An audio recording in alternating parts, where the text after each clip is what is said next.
back. Today we're diving into the world of volleyball. The Belize Volleyball Association was formed in the early 1980s and became affiliated with the Federación Internacional de Voleibol in 1984. Belize attended its first international tournament with male and female teams at the 1990 Central American Games in Tegucigalpa, Honduras, and has participated in the Central American Games ever since. One can argue that St. Catherine Academy has placed volleyball on the national consciousness of Belize with its stellar dominant women's volleyball team. The SCA volleyball team has won 14 consecutive National Secondary Schools Sports Association volleyball championships. Some international successes of Belize's volleyball teams include winning bronze at the Central American Games in 1997, the men's national team placing third in the World Championship qualification tournament in 2016, the women's team placing second at the Central American Championship, and Belize winning gold in the Norseca Continental Tour in 2016. Belize also won silver at the Central American Championship in 2000. This summer, the Belize Volleyball Association hosted the Central American Men's Volleyball Championship in August, and Belize ranked third. Elton Anderson was the captain leading the men on the court, and he is here today to talk a little bit about the business of volleyball. Welcome, Elton. Thank you very much, Ms. Harvey. I would just like to add a little insert. St. Catherine is now at 28 consecutive championship, and SJC we're making our own mark with 6 consecutive straight championships. Wow. Thanks for that correction, Mr. Elton. But I'm glad to know that as an alumni of SCA, I'm glad to see our team still leading on volleyball. So this summer brought 2 tournaments to Belize volleyball. There was the men's and females volleyball tournaments. I know you were working hard as the team captain on the national team. So can you give us your perspective on preparing for the game physically, financially, and so on? Well, preparing for the game physically, it was a bit rough. We had 2 training sessions on court, one in the morning from 6 to 8 and the other in the night from 6 to 9 p.m. Most of us had 3 sessions because during the lunch period, we would go to do our strength training at Body 2000. So we did as much as we can. The coaching staff had a wonderful training plan, and we executed perfectly. Sounds like it was very grueling on your body, no? Physically. Yeah, it took a toll, but at the end, receiving a medal, we believe it was worth it. So let's take a look at volleyball at the national level. How would you define Belize's volleyball? Would you say that it's at an amateur level right now, or would you say that we're on our way, or we're at the semi-professional level? Well, I honestly believe we're at the semi-professional level. When we were at the amateur level, that was about 5-6 years ago when we just showed up at tournament and all team just wanted to play Belize first because they consider it as an easy win. Now we're winning medals consecutively now. We have a number of guys in America playing ball, so now we're at that semi-professional level that nobody really wants to play Belize now. So we're now starting to become the champions, the ones that they're gonna fear.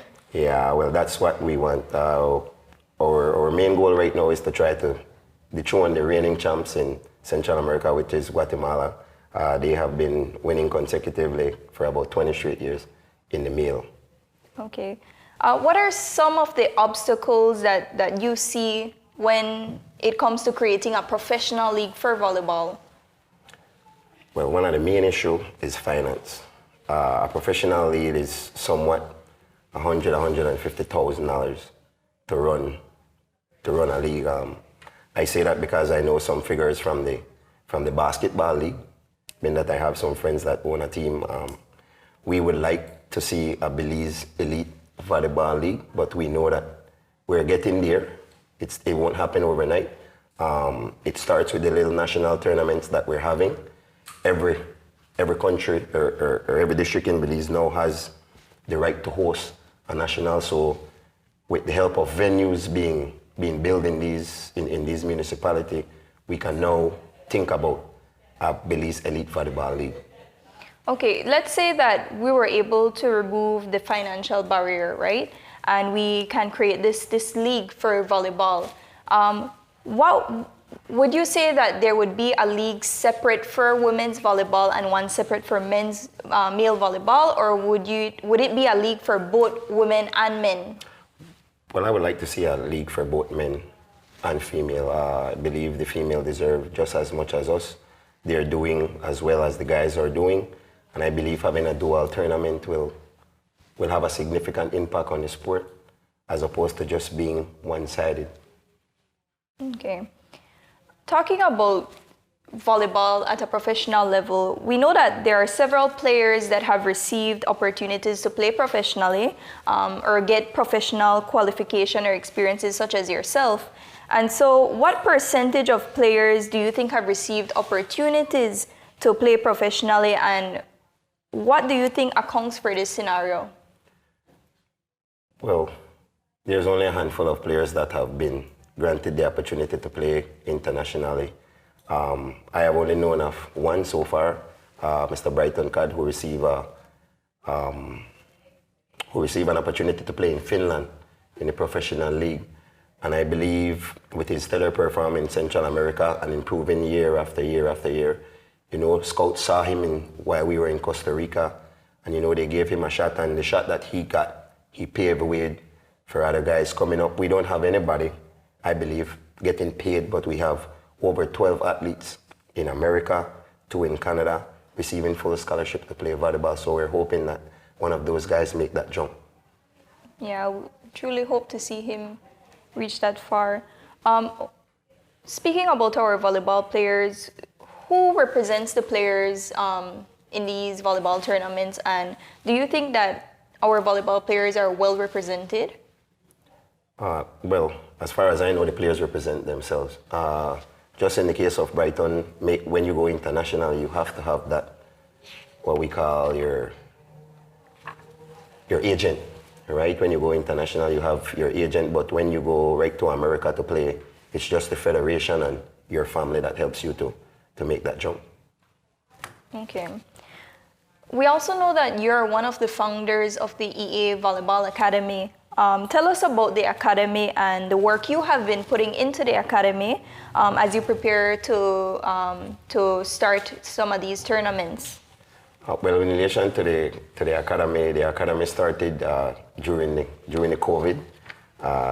It might sound bad, but we started during the COVID. It was a reality. I was an employee at the Stars Volleyball Gym, which Mr. Peter Kwanzon, a wonderful volleyball gym, and we had a male program there.